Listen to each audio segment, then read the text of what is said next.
Sean todos bienvenidos, amados Sajín, amadas Sahayot. La Keilah Eye Asher Eye le da la cordial bienvenida, es decir, la iglesia, la congregación Yo Soy el que Soy, ubicada en la ciudad de Soyapango, le da la cordial bienvenida a la transmisión que este día el Abacadosh nos permite venir una vez más y poder llegar hasta sus hogares para poder compartir con ustedes la enseñanza que el Abba nos permite poder realizarla a través del estudio del Sefer Shoftim que estamos llevando. Estamos en el Perek 15 y este día vamos a darle continuidad a la segunda parte del estudio que se denomina Sansón en contra de los filisteos. Recuerde que en la primera parte vimos las represalias que Sansón toma ante los sucesos y los acontecimientos que se dan por el hecho de que él se entera de que su esposa, a pesar de que la había dejado por un tiempo, le fue entregado a otra persona. En la primera parte vimos 4 puntos. Vamos a hacer una breve remembranza de estos 4 puntos para darla como introducción a la segunda parte. Vimos 4 puntos, entre ellos la ira de Sansón al descubrir que su esposa había sido dada a otro hombre. Vimos cómo el padre de la filistea no le permite a Sansón ni siquiera entrar a su casa, porque le dice que él vio cómo la despreciaba y por esa razón la había dado a uno de sus amigos. Y a cambio le ofrece a la hija menor para que la tome por esposa, ya que de la que él se había enamorado ya estaba siendo mujer de otro hombre. Pero Sansón se enoja, se molesta tanto con la respuesta que el padre, es decir, el suegro, le había dado, y es así como él toma venganza contra los filisteos y prepara su hazaña. En el segundo punto vimos cómo Sansón hiere a los filisteos al quemar sus cultivos. Esto lo hace con la ayuda de zorras. Las zorras que él cazó para cumplir el propósito que el Abacadosh le había puesto o le puso en su corazón y que él se forjó trazarlo de una manera para hacerles daño a los filisteos. El otro punto que vimos en la primera parte fue cómo los filisteos, después de que Sansón les quema los cultivos, vimos cómo ellos toman represalia contra Sansón, queriéndose desquitar contra Sansón, y lo que hacen es matar a la esposa de Sansón y a su familia. ¿Cómo la matan? Incendiándoles la casa con ellos adentro. Es decir, las consecuencias que Sansón había hecho quemando los cultivos que los filisteos tenían, las consecuencias las pagaron los familiares de la filistea, incluyendo la filistea misma, es decir, la mujer de la que él se enamoró. Y como último punto, vimos cuando Sansón se entera que habían quemado la casa de la familia de su ex esposa, se venga de los filisteos. ¿Sí se recuerda? Y vimos la parte de cómo los hiere a todos los filisteos de la cadera y de los muslos y hace una gran matanza, hace una gran mortandad, dice la Tanaj, y luego se va a habitar a una cueva que se llama Etán y que significa cubierta o abrigo. A ese lugar se fue a huir, digamos, o a esconderse, si lo queremos entender así, porque allí habitó solo por mucho tiempo, dice la Tanaj, después de la matanza que hizo a los filisteos. Entonces, hoy sí damos inicio a la segunda parte, después de esta breve introducción. Damos inicio, bendecimos el nombre del Abacadosh por permitirnos iniciar, valga la redundancia, esta segunda parte, la cual está basada siempre en Sansón. Y vamos a ver cómo Sansón mata a 1000 filisteos. Recuerde de que mencionábamos el tema de que él se había ido a huir a una cueva de nombre Etán. Entonces, veamos qué sucede estando él viviendo en esa cueva.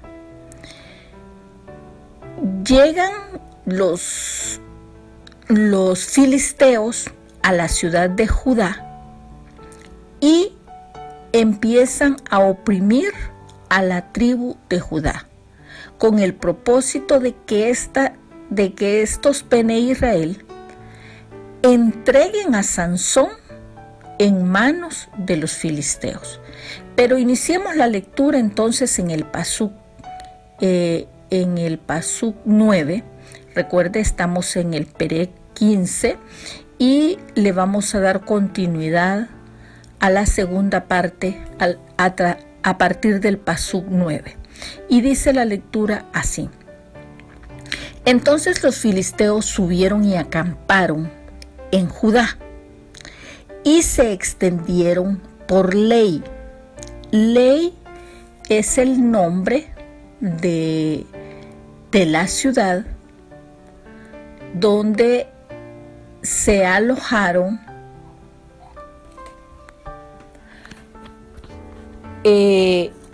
donde se fueron prácticamente los de la tribu de Judá a buscar a Sansón. Este Lei es un lugar que proviene de la palabra griega saigón, que se traduce como quijada de mandíbula. Entonces, continuemos en la lectura y dice que los filisteos subieron y acamparon en Judá y se extendieron por Lei. Y los varones de Judá les dijeron, es decir, les preguntaron a los filisteos: ¿por qué habéis subido contra nosotros? Los de la tribu de Judá no les habían hecho nada a los filisteos y les estaban preguntando. Y ellos respondieron: a prender a Sansón hemos subido para hacerle como él nos ha hecho. Y vinieron 3000 hombres de Judá a la cueva de la peña de Etán, donde se encontraba Sansón, y le dicen: ¿no sabéis tú que los filisteos están dominándonos sobre nosotros? ¿Por qué nos has hecho esto? Los de la tribu de Judá sabían positivamente que Sansón había estado peleando con los filisteos y había matado filisteos. Y era la razón por la que la tribu de Judá estaba cuestionando a Sansón, porque ahora los filisteos habían subido para presionarlos a ellos, o sea, para oprimirlos. Entonces, Sansón les responde y le dice: yo les he hecho como ellos me hicieron. 12. Entonces ellos le dijeron, o sea, los de la tribu de Judá le respondieron a Sansón: nosotros hemos venido para prenderte y entregarte en manos de los filisteos. Y Sansón le respondió: juradme que vosotros no me mataréis. Y los de la tribu de Judá le respondieron diciendo: no, solamente te prenderemos, o sea, lo iban a agarrar, y te entregaremos en sus manos, mas no te mataremos. Entonces le ataron con dos cuerdas nuevas, y le hicieron salir de la peña.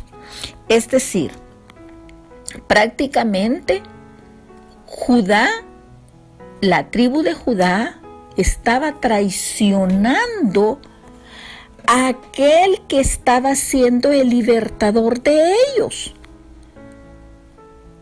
Prácticamente estamos viendo cómo estos Bene Israel se sintieron oprimidos e invadidos por los filisteos, que prefirieron buscar a Sansón para poderlo entregar propiamente en sus manos, aprenderlo, porque los filisteos les habían dicho que ellos habían invadido a la tribu de Judá porque querían aprender a Sansón, y por eso habían subido para hacerle a Sansón como él les había hecho a ellos. Es decir, recuerden, Sansón les había quemado a ellos todo el cultivo con las 300 zorras, que ya lo vimos en la remembranza y en la parte 1. Entonces, el tema en este punto, amado Sajín, es que, como dice el dicho, para que la cuña soque tiene que ser de su misma medida.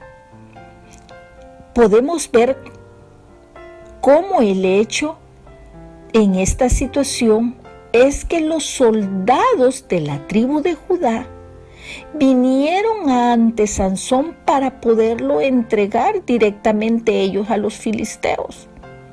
Esto nos muestra, amado Sajín, que tanta era la opresión que ellos estaban recibiendo de parte de los filisteos, que prefirieron entregar a su libertador antes que poder resistir a los filisteos.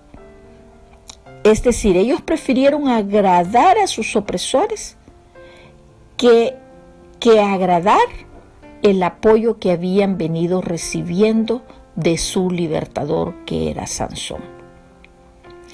Esto es un fenómeno, amado Sajín, extrañamente común, podríamos decirlo, ¿verdad?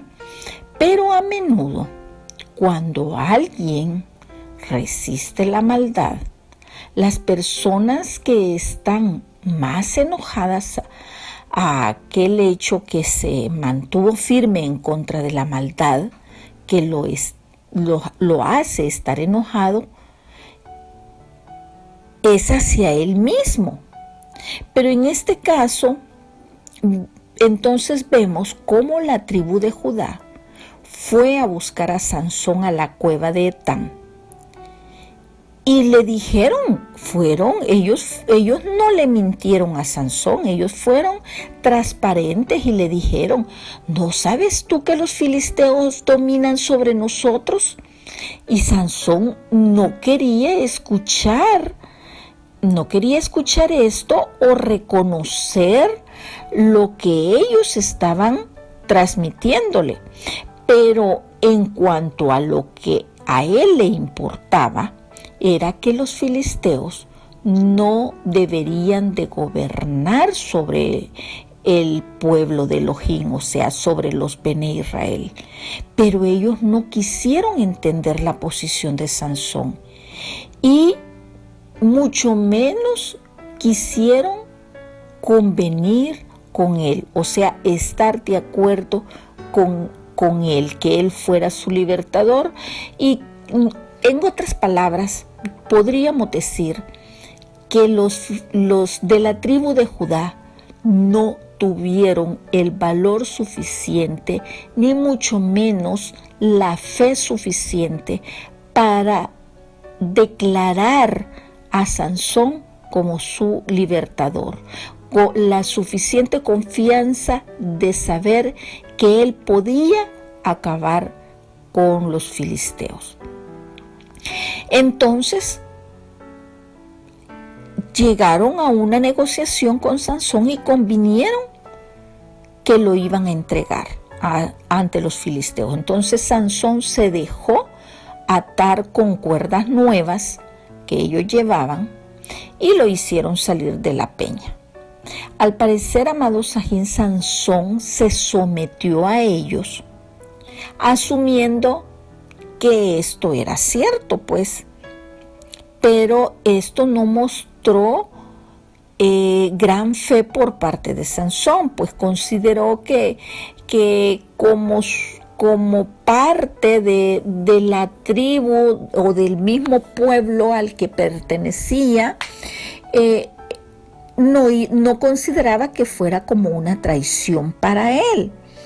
Pero él, Sansón, sí estaba dispuesto a colocarse a sí mismo en una posición difícil. Es decir, él confiaba plenamente en el Padre, en el Todopoderoso, en el Abacadosh. ¿Por qué? Porque él era su guía. Él era el que lo guiaba en todo tiempo y en todo lugar. Sansón sabía en quién había confiado y sabía positivamente que el Abacadosh iba a cuidar de él. Él se entregó en las manos de la tribu de Judá, dejó que lo ataran y que lo sacaran de la peña, pero plenamente la confianza de Sansón no estaba en la tribu de Judá, sino que estaba en su Creador, en el Todopoderoso, en aquel que lo guiaba y el que lo cuidaba en todas partes. Pasemos a la siguiente lectura. En el Pasú 14 vamos a leer y vamos a darnos cuenta cómo Sansón usa una quijada de burro para matar a 1000 filisteos. Y dice la lectura así: y así que vino hasta Lei, ya dijimos, el lugar de donde proviene la palabra griega que significa quijada o mandíbula. Dice que los filisteos salieron gritando a su encuentro. Es decir, cuando vieron que los de la tribu de Judá llevaban a Sansón amarrado, salieron los filisteos gritando a su encuentro, dice la lectura, si usted va leyendo junto conmigo. Pero lo que los filisteos no sabían era que Sansón solamente era instrumento en las manos de Yahweh, porque dice la lectura, pero el Ruaj de Yahweh vino sobre él, y las cuerdas que estaban en sus brazos se volvieron como lino quemado con fuego, y las ataduras se cayeron de sus manos. Es decir, 15. Y hallando en ese momento una quijada de asno fresca aún, extendió la mano y la tomó y mató con ella a 1000 hombres. 16. Entonces Sansón dijo: con la quijada de un asno, 1 montón, 2 montones, y con la quijada de un asno maté a 1000 hombres. Y acabando de hablar, arrojó de su mano la quijada y llamó a aquel lugar Ramat Lei. Es decir, Ramat significa altura o colina de Lei. Entonces, como podemos ver, amado Sajín, en esta lectura que hemos hecho, en esta porción hemos encontrado una vez más cómo el Abacadosh, cómo el Padre usa a Sansón y permite que mate a 1000 hombres filisteos que habían salido al encuentro de él cuando vieron que él venía atado por los Bene Israel, por los de la tribu de Judá, como lo describe la palabra. Y hallando una quijada, Sansón halló una quijada de asno, la cual extendió su mano y la tomó, dice la lectura, y con ella mató a 1000 hombres, según lo describe la lectura. Entonces, amados sajín, Sansón era único entre todos los jueces. Si recuerda, a esta altura, todos y cada uno de los jueces que hemos visto anteriormente, ninguno como Sansón. ¿Por qué? Porque Sansón era caso especial, debido a que pudimos darnos cuenta cómo la obra del Todopoderoso lo utilizó desde antes de la fecundación. Fue escogido, fue apartado, fue consagrado, fue predestinado para ser instrumento en las manos del Abacadosh. Él era un hombre especial para el Adón, pues él solo combatía como que si fuera un ejército totalmente en un solo hombre. Y esto, a pesar de que él era solo, peleaba contra todos los filisteos que se le ponían enfrente.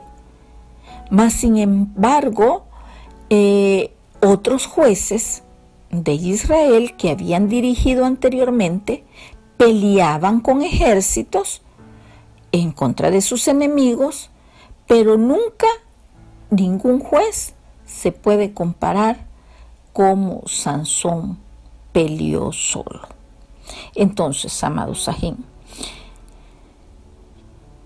con esta asombrosa victoria que tuvo Sansón, a la cual derribó 1000 hombres con una quijada, estamos viendo y debemos de estar conscientes de lo que él pudo haber hecho, es decir, de lo que Sansón pudo haber hecho, si hubiera cedido enteramente al Ruaj de Yahweh.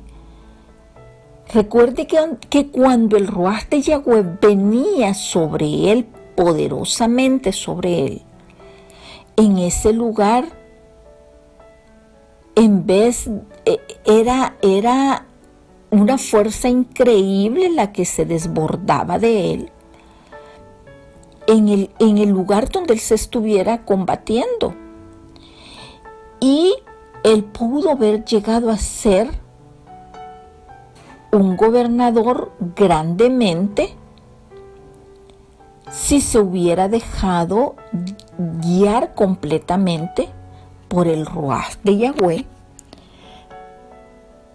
que por los fuegos de su propia pasión. O sea, recuerde que lo que a él prácticamente lo debió fue que la mujer, la filistea, lo cautivó. Entonces, dice la Tanaj que con la quijada del asno logró hacer un montón, 2 montones, es decir, así lo declara la lectura. Mas, sin embargo, esta declaración es la victoria audaz que Sansón obtuvo y que tiene un toque poético prácticamente que es difícil de traducir. ¿Por qué? Porque el esfuerzo que él hizo, que él hacía, vemos como él manipula la quijada del asno con la que empieza a juntar los montones de filisteos que estaba matando. Entonces, fue tan grande la victoria que él tuvo que Al lugar donde se dio este hecho, dice la palabra que lo llamó Ramat Lei. Este nombre, como lo vimos, esencialmente ya traducido, significa monte de la quijada. Y era pues obviamente un nombre apropiado para que este lugar, donde había tenido la gran victoria Sansón, pudiera tener el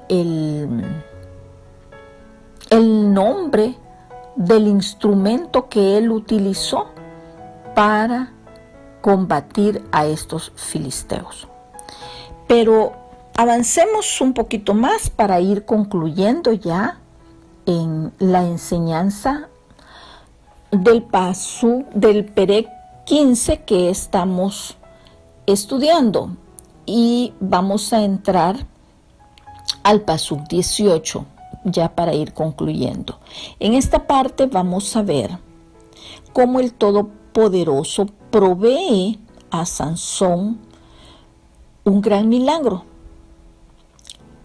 Es decir, después de la batalla, después de la victoria que tuvo Sansón terminó fundido, ¿verdad? Porque el hecho que él tuviera la fuerza necesaria no significa que no se cansara, pero y que surgiera necesidad en su cuerpo, como por ejemplo de suministrarse líquidos para poder saciar la sed del cansancio que él había tenido ante la victoria que acababa de lograr.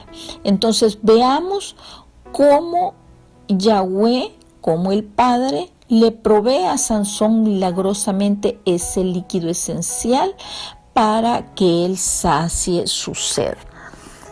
Dice el 18: y teniendo gran sed, Sansón clamó luego a Yahweh y le dijo: tú has dado esta gran salvación por mano de tu siervo, ¿y moriré yo ahora de sed? ¿Y caeré en manos de los incircuncisos? Sansón estaba hablando con el Todopoderoso, porque prácticamente el lugar era desierto y no había agua. Y él tenía una gran sed después de esa gran batalla.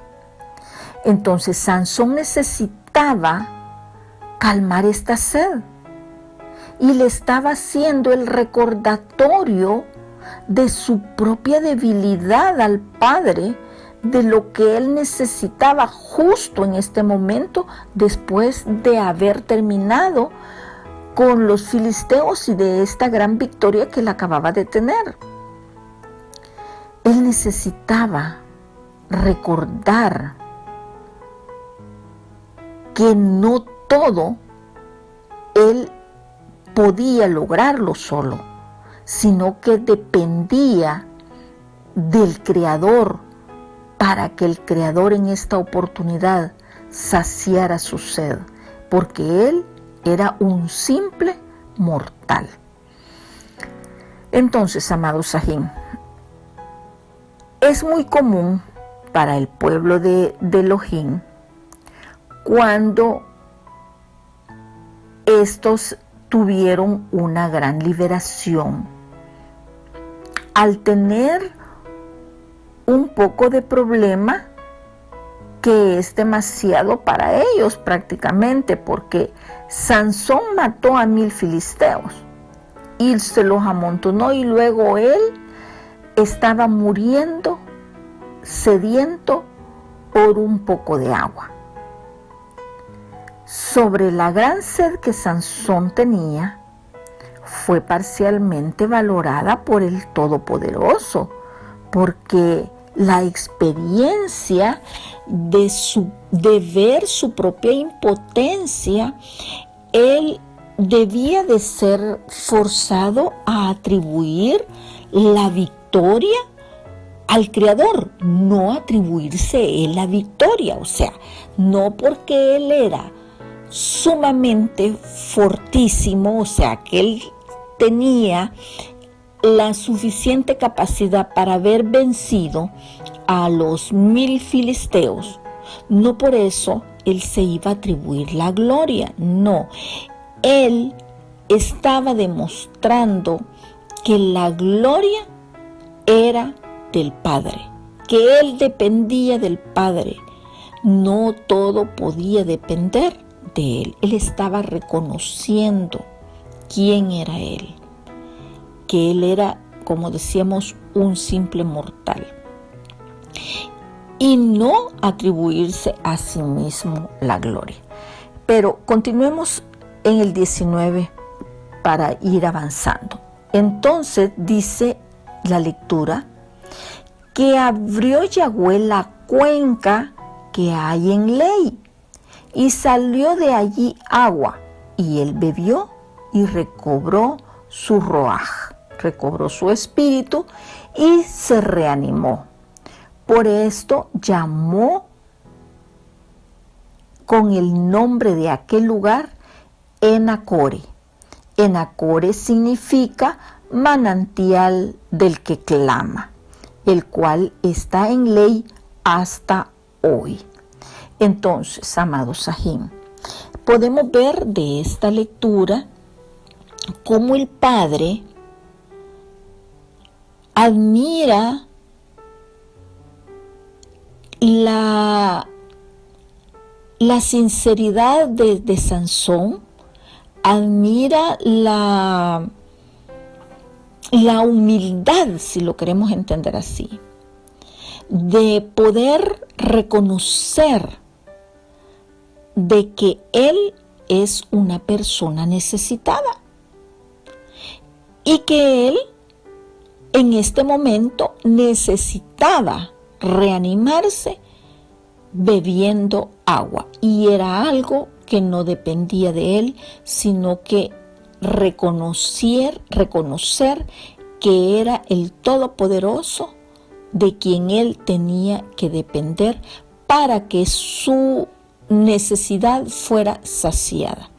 Entonces, este es un ejemplo, amado Sahim, del principio de que la obra del Eterno es hecha a la manera de Él y siempre será provista por Él. Aquí el Adón, el Señor, mostró su fidelidad a Sansón, sí, porque le proveyó la necesidad que su siervo tenía. ¿Pero por qué? Porque él fue humilde, sencillo, no se atribuyó la gloria a él de la victoria que había obtenido. Esta enseñanza, amados Sahim, nos muestra que muchas veces el creyente puede ver un montón, dos montones, como lo hizo Sansón, pero en nuestro caso serían montones de ¿qué? ¿A qué le podemos atribuir un montón o dos montones? Podríamos decir de enemigos derrotados, de enemigos que hemos derrotado, o podríamos compararlo como algo de nuestro vivir. Por ejemplo, podríamos decir montones de pecados o faltas que le hemos cometido al Padre sobre nuestras vidas, o montones de dudas y temores, o montones de tentaciones, montones de mucha tristeza. Yo no sé cuál sea su problema o a lo que usted le quiera llamar, que tiene un montón de aquellas cosas que lo único que nos conducen es a sentirnos derrotados. Pero a pesar de todas estas cosas, amados Sahim, el Padre, cuando ve la lucha de nuestra alma, Él nos da la fuerza para poder tener la victoria, pero va a depender de cada uno de nosotros. Él nos pone nuevos retos cada día. Él nos pone nuevos retos que van a llegar cada vez que nosotros enfrentemos diferentes situaciones o que cada uno enfrente la situación que más le pueda estar agobiando. Aún, recuerde que aún como una mortal sed y fatiga, que fue la que vivió Sansón, pero así como la cual también superó, así podemos nosotros todos tener ese milagro que estamos esperando. Si cada uno cree en quien ha confiado o en quien ha depositado su confianza. A través de toda esta enseñanza, a través de todo esto que hemos estado estudiando durante esta segunda parte, podemos ver cómo Sansón pudo contar con el hecho de que la victoria pasada era una promesa de la liberación futura. Entonces, con esa sencilla fe, la cual era bien característica en Sansón, quien no era más que un niño grande, él volteó sus ojos al Padre Celestial y clamó a Yahweh y le dijo: «Oh Abacadosh, tú me has dado esta gran liberación. Ahora moriré de sed después de todo lo que has hecho por mí. Los incircuncisos se regocijarán sobre mí debido a que moriré sediento de agua». Pero tal fue la confianza que tenía Sansón, amado Sajín, plenamente en el Creador. Su confianza estaba puesta en el Todopoderoso, en el único que hizo los cielos y la tierra, en aquel que le había dado la vida, el Abacadosh, el que interviene por la vida de él y el hacedor de su vida. Él estaba plenamente seguro que estaba depositado en las manos de él. Entonces, concluyamos con el último pasú 20, y dice que luego juzgó a Israel en los días de los filisteos 20 años. Así es que, amado Sajín, con este último pasú terminamos la lectura de la segunda parte del Perek 15. Y con esto lo único que me resta decirle es que tenga buen ánimo, amado Ajín, amada Sahayot. No olvide que emuná es fe, y fe es confiar, creer y obedecer. Seamos guerreros, amados Sajín, pues estos no desfallecen. El Abacadosh, quien te creó a ti y a mí, y el que te ha usado, él conoce tu cuerpo y lo que necesitas antes de que se lo pidas. Doy gracias al Abacadosh, amado Sajín, por la oportunidad que me ha dado de finalizar el Perek 15. Lo espero la próxima semana para darle continuidad al tema. Vamos a seguir hablando de Sansón en el Perek 16. Que la gracia y la shalom del Abacadosh esté en cada uno de los que nos escuchan a través de esta transmisión, de esta enseñanza, y que tengamos una nueva semana de mucha bendición. Hasta la próxima, amado Sajín. Hasta la próxima, amada Sahayot. Shalom Ubrajá. Paz y bendiciones para todos los que nos escuchan.